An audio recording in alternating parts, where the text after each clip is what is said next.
welcome to today's video. My name is Alexi and I am the creator of Bukuras tutorials, the perfect place to get any study, organization, or time management tips. In today's video, we are going to be talking about how to organize your Google Drive if it is already unorganized. I see students all the time that have a Google Drive with no organization system, no folders, no color coding system.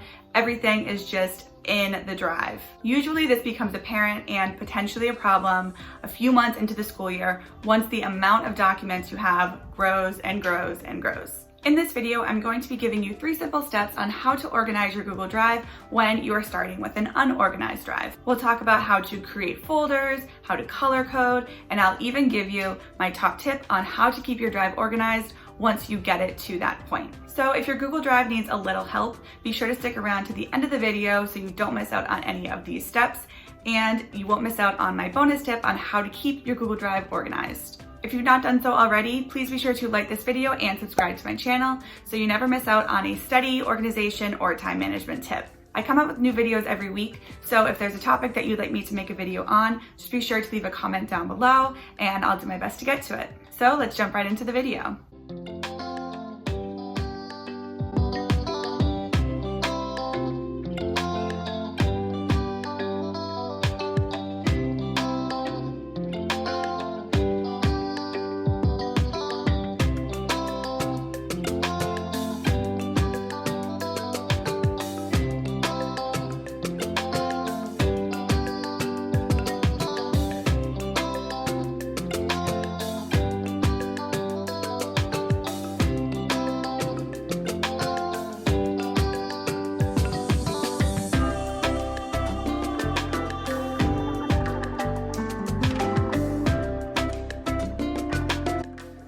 In this video, I'm going to be showing you how to organize only one folder in my Google Drive.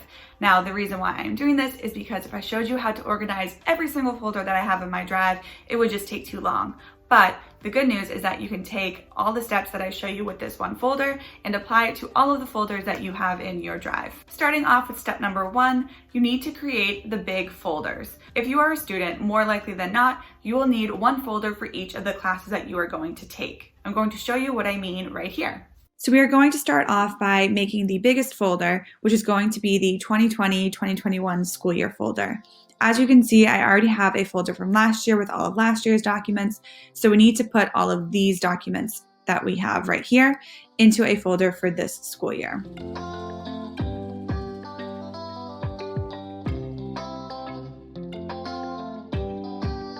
Now all I'm going to do is highlight all of these documents here and just drag and drop them into the folder.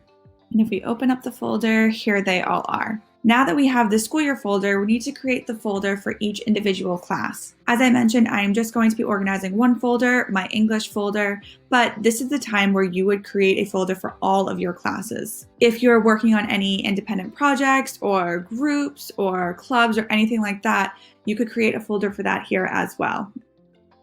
And again, where these are all documents from one class, they are all going to go into this English folder.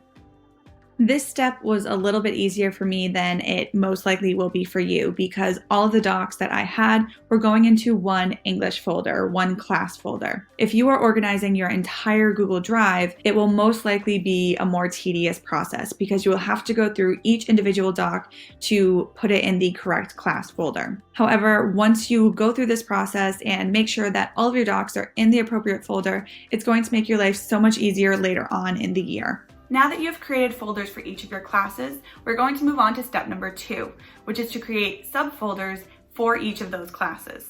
These subfolders are going to be the units that you've either already had in the classes or for units that you know you are going to have later on in the year. You can see what I mean by this here. Now that we have created the class folder, it's time to create the subfolders, which again are the units that you are going to have in each of your classes. With all of the documents that I have here, I'm going to make probably about 4 to 6 subfolders. For you, it might be a lot more than that. You might have less than that. However, I do recommend breaking down the folders as much as possible. The reason why I suggest this is because it is just going to make it a lot easier for you to find documents later on in the year. This is also a good time to point out that having really detailed titles makes a huge difference. Hopefully, I'll be able to go through all of these documents here and know what unit they should be in by just looking at the title. However, this might not always be the case. So if you come across a document and you can't tell by just looking at the title that you created where it should go, just open up the document to find out what it is. At that point, I would then recommend retitling the doc so that way when you go back to it later on, you can tell what it is just by the title. These 9 reading checks right here, I know are for the book night. Now, if I wanted to make them more specific, what I would do is go in and rename them. So I'm going to create a night folder and then just drag and drop these right into the folder. These 2 documents here are for final exams, so I'm going to create a final exam folder. I have Who Has is a vocabulary review game, so I'm going to create a vocab folder and put these right in there. So I already have 3 folders right here, and as you can see, I still have a good amount of docs that need to be organized. Instead of making you sit through and watch me organize each one of these docs, I'm just going to speed this up a little bit right here.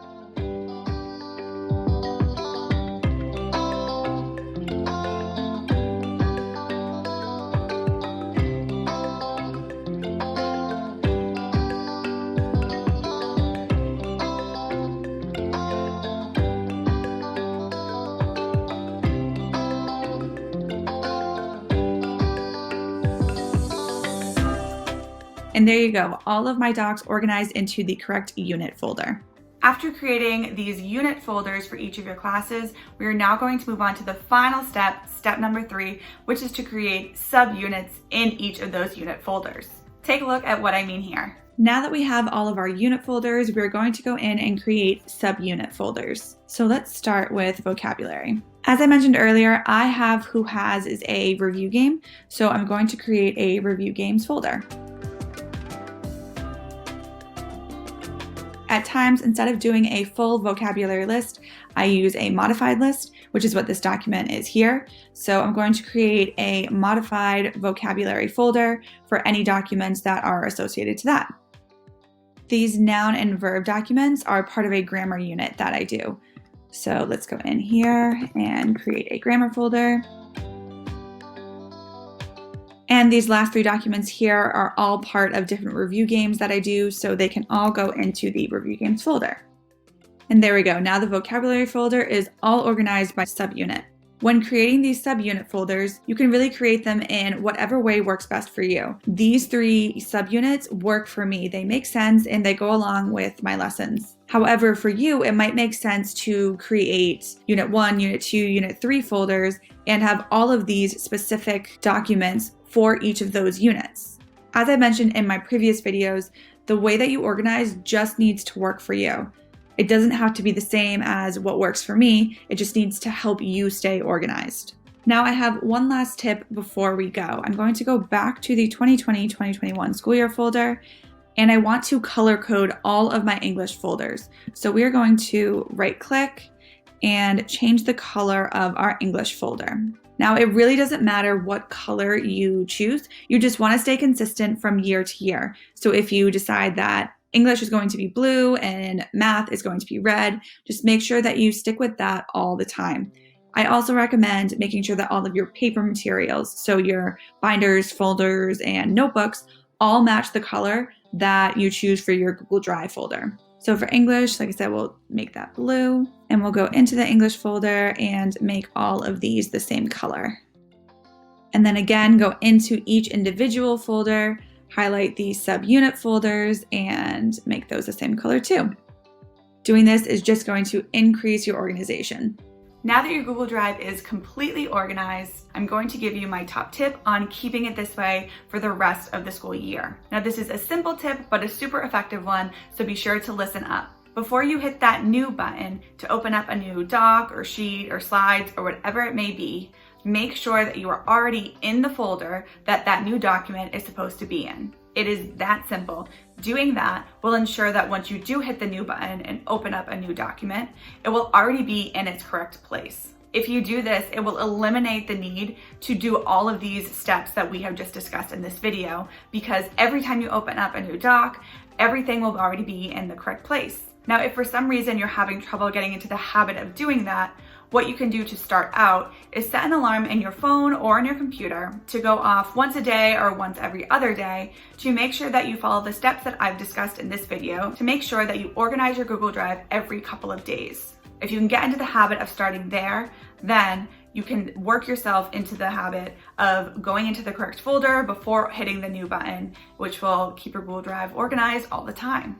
Organization is so important to academic success, and it also helps with your time management skills because you're not going to spend a ton of time searching for the docs within your drive. So I hope you found this video helpful and useful. As I mentioned earlier in this video, I come out with new videos every week, so be sure to like this video and subscribe so you never miss out on a new video. Again, please leave a comment down below if there is a certain topic that you would like me to make a video on in the future. Thanks so much for watching, and I will see you next time.